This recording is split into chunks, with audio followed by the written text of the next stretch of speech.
This week I discovered my wife was having an affair. I still love her despite the betrayal. How do I navigate this?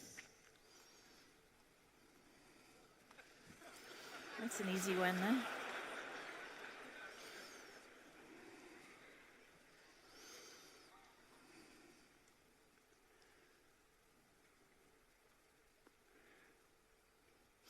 So if you came to me and as a client, say, of my clinical practice, I would help you take that question apart. This week I discovered that my wife was having an affair. So, did you discover that this week? Or were there clues and hints for a very long period of time? And I'm not suggesting that that's the case, by the way, to this particular individual. I don't know anything about the person who asked this question, and so I would also ask whoever that is not to presume that I'm speaking directly to their concerns, because I don't know that person well enough to do that. I have to provide something approximating a generic answer. In order for that to be rectified, you need to know what exactly happened here. What's the significance of this event? And that's one vicious question. Now, the person asking the question also leaps to an immediate conclusion. So there's a big problem here. My wife had an affair, question mark. What's going on? But then they provide an answer.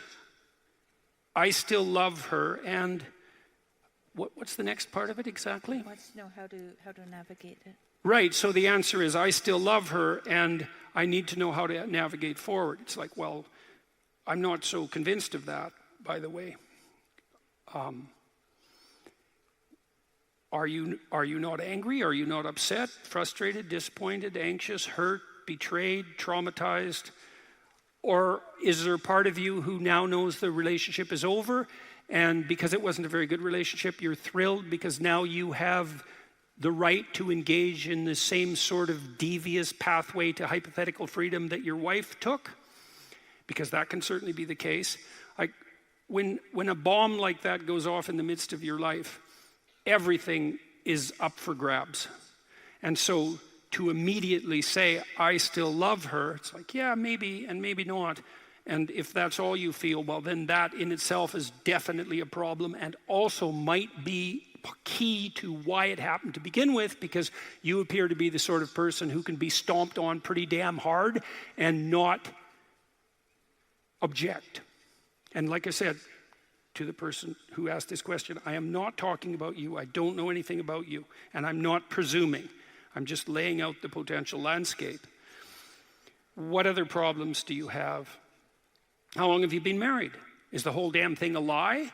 Is every relationship you've ever had a lie? Are you a complete doormat? Are you blind beyond capacity? Have you married someone who's psychopathic or narcissistic? Do you have a pattern of associating with people like that? Those are all questions that are going to plague and should plague you in some real sense when something like that happens. So the first issue is, well, what the hell happened? And man, that can take 1,000 hours that should have been spent in discussion with your wife before this happened, trying to get to the bottom of it. People are often traumatized by that kind of revelation, and the reason they're traumatized is because, well, imagine you have a committed relationship with someone, so you might ask, what is the basis of the commitment? And there's a hierarchy of commitment in that some commitments are more fundamentally important than others, and those are the commitments upon which all other commitments rely.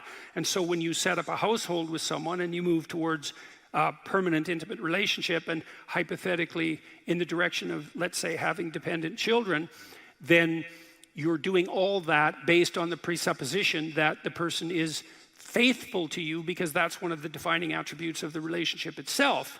And so when that axiomatic presupposition is shattered, then everything dependent on that is now questionable. And that not only includes the present, what the hell is going on now, the future, what are we going to do, who am I with anyways, but also the past itself. because you were living, let's say, in something approximating a fool's paradise, and nothing that you thought to be the case was in fact the case. And so that's a dreadful problem. And how you cobble something like that back together is a very, very difficult problem. I would say the first thing you do is open yourself up to the admission of the magnitude of the problem. What's the problem? Who am I, anyways, that this happened to me? Who are other human beings that they could do this to each other? Right? So those are fundamental questions about the nature of social relationships themselves, or even about individual identity. Very, very unsettling questions. Someone I loved has the capacity for that magnitude of betrayal. That's a dreadful realization, not least in part because it also implies to some degree that you also have the same capacity. Dante wrote a book, the Divine, oh now I can't remember the name of the book, the Inferno. And the Inferno, it's from the Inferno that we derive many of our ideas about hell, our poetic, imaginative representation of the domain of the underworld domain of darkness and catastrophe. And at the bottom of hell, Dante put Satan himself, but one rung above that, he put those who betray. And betrayal is the inversion of trust, right? You can't betray me unless I've trusted you. And trust is the precondition for all social relations. And so to betray someone who deeply trusts you is to demolish the foundation of relationship itself. And so that's why Dante placed it way deep down in the substructure of hell. And so when betrayal occurs, then you're faced with all those problems.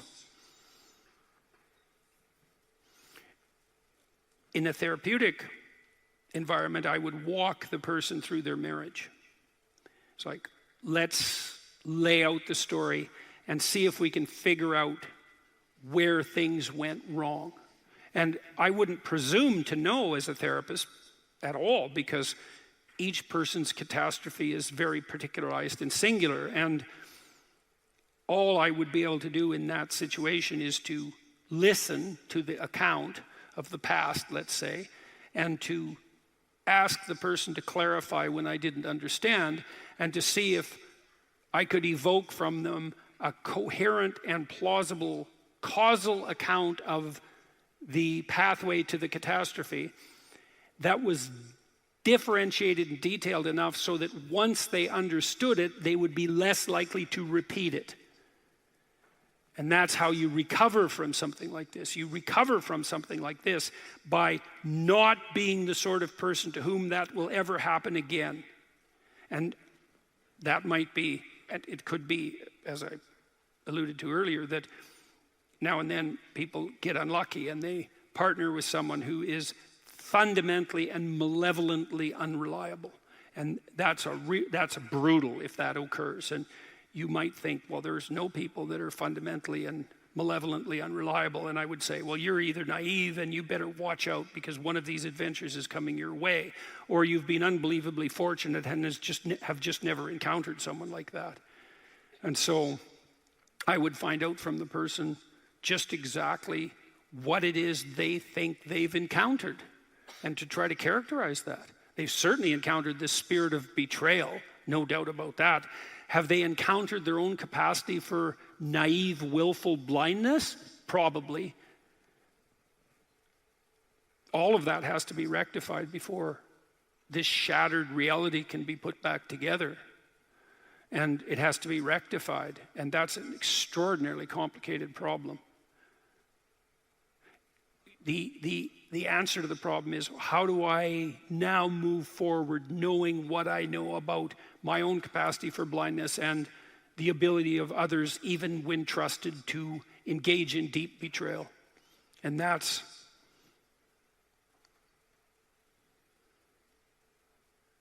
are there general principles for that? There are. One thing you'll have to do to recover is to regain your willingness to trust. But it can't be naive, because look where that got you. It has to be wise and courageous. And so to recover from this, you're going to have to be able to trust again.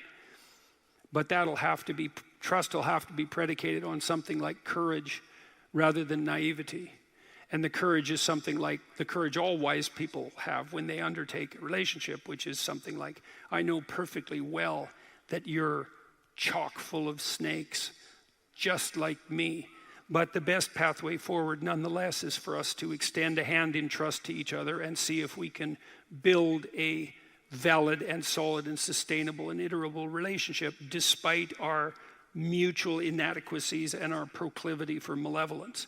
And there isn't a better pathway forward than that. And pathway is predicated on the ability to adopt a posture of attentive trust. And so it's frequently the case that someone in this situation has to mature past their naivety, and that's a very painful thing to do, and then to regain their footing. Now, the final part of this is, can you do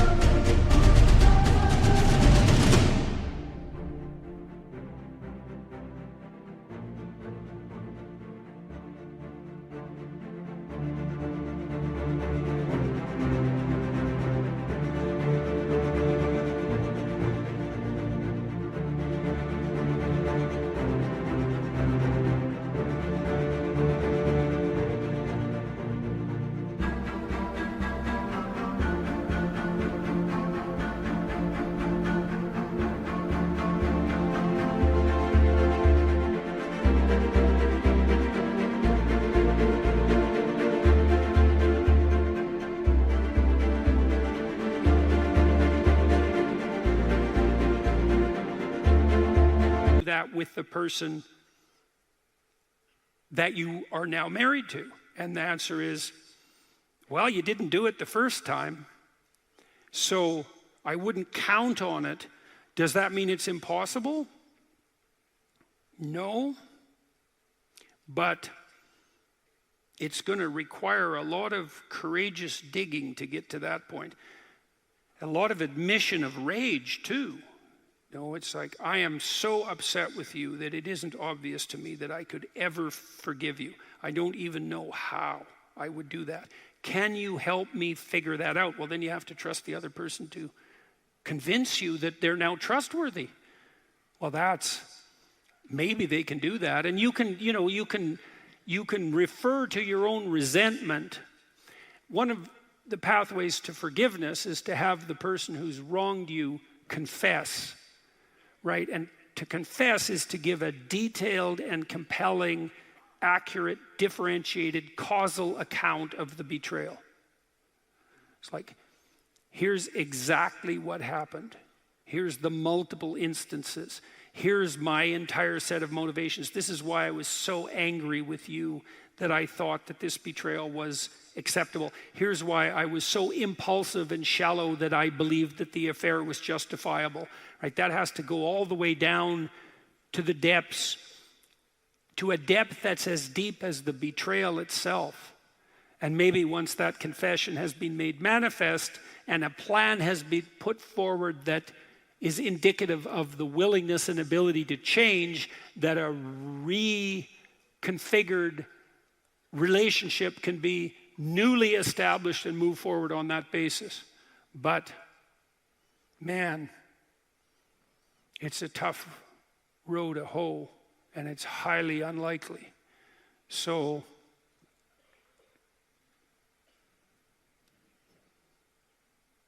there's a rule in this book: do not hide unwanted things in the fog. Yeah, well,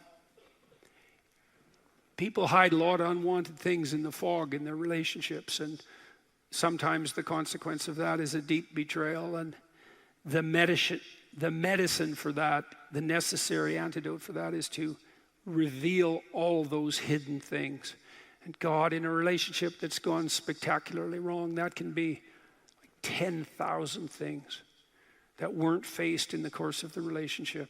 And every single one of them has to be resurrected and thought through. So, unfortunately, in some sense, that's fated as well, because once you've been hurt like that, there isn't an alternative in terms of reconstituting yourself. There isn't another option. You have to face everything that made you vulnerable in that manner to begin with.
And that's a lot to face, especially all at once, especially when you've been avoiding it for maybe decades or maybe your whole life.